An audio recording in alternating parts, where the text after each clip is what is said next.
A Lei de Sexagenário, também conhecida como Lei Régia, foi promulgada no dia 28 de setembro de 1885.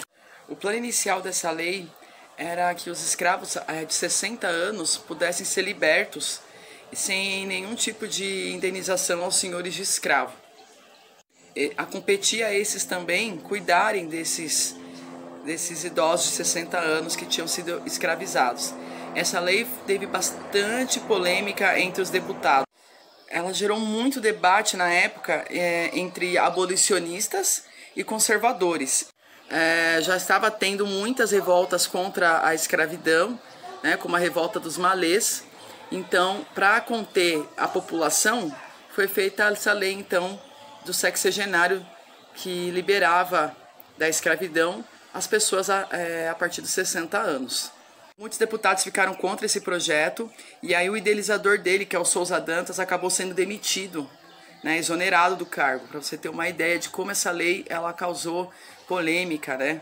Saindo então o Dantas, entra um Saraiva. Antônio Saraiva ele mudou essa lei. O Dantas ele propôs que os negros fossem libertos sem indenização dos senhores de escravos. Já o Antônio Saraiva, ele propôs então que esses escravos a partir de 65 anos fossem libertos, desde que o senhor tivesse uma remuneração, né, tivesse então uma indenização por isso, que é o caso então dessa pessoa trabalhar 5 anos para esse senhor de engenho. Então aos 60 anos ele poderia ser considerado liberto, só que ele ficava mais 5 anos trabalhando para esse senhor para finalmente ter a sua liberdade. Então esse Antônio Saraiva mudou a lei para isso, porque a principal debate que teve na Câmara foi essa, entre os senhores lá da elite, foi essa.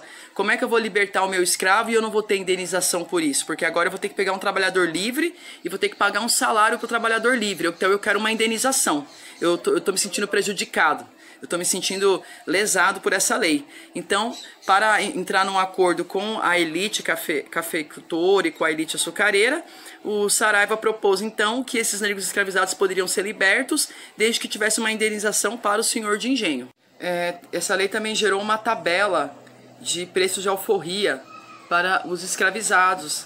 Então, nessa tabela, caso o negro quisesse comprar, né, o negro africano escravizado, quisesse comprar sua alforria, teria uma tabela de preço. Se ele tivesse menos de 30 anos, ele teria que pagar muito mais. Se ele tivesse 60 anos, ele pagaria menos. Além disso, o preço proposto pelo Saraiva para a alforria dos negros escravizados foi maior, né? A tabela na mão dele aumentou o preço. Caso ele fosse liberto e ele não conseguisse um trabalho como trabalhador livre, assalariado, ele era preso, era considerado vagabundo. O debate também foi importante porque ele expôs o preconceito da época, né?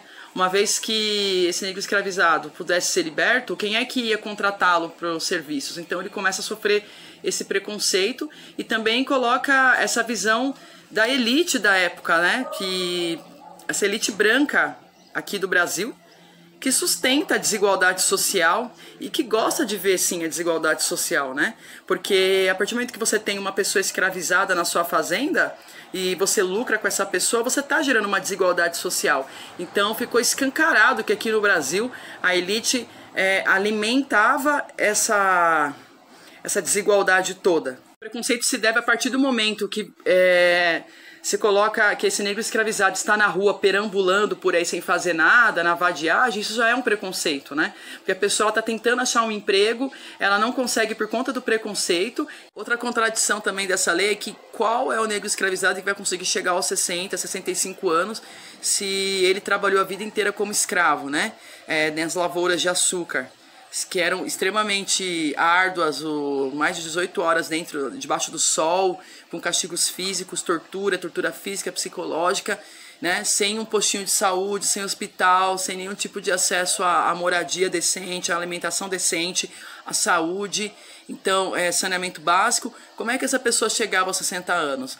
Então ela foi uma lei feita, na verdade, para pessoas que quase não existiam mais. Se ficou comprovado que muitas dessas pessoas escravizadas no campo mal chegavam aos 20 anos.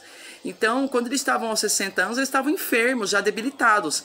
E como essa lei ela não era feita para quem estava debilitado, então ele ficava ali na fazenda mesmo, do senhor ali, né, enfermo, debilitado mesmo.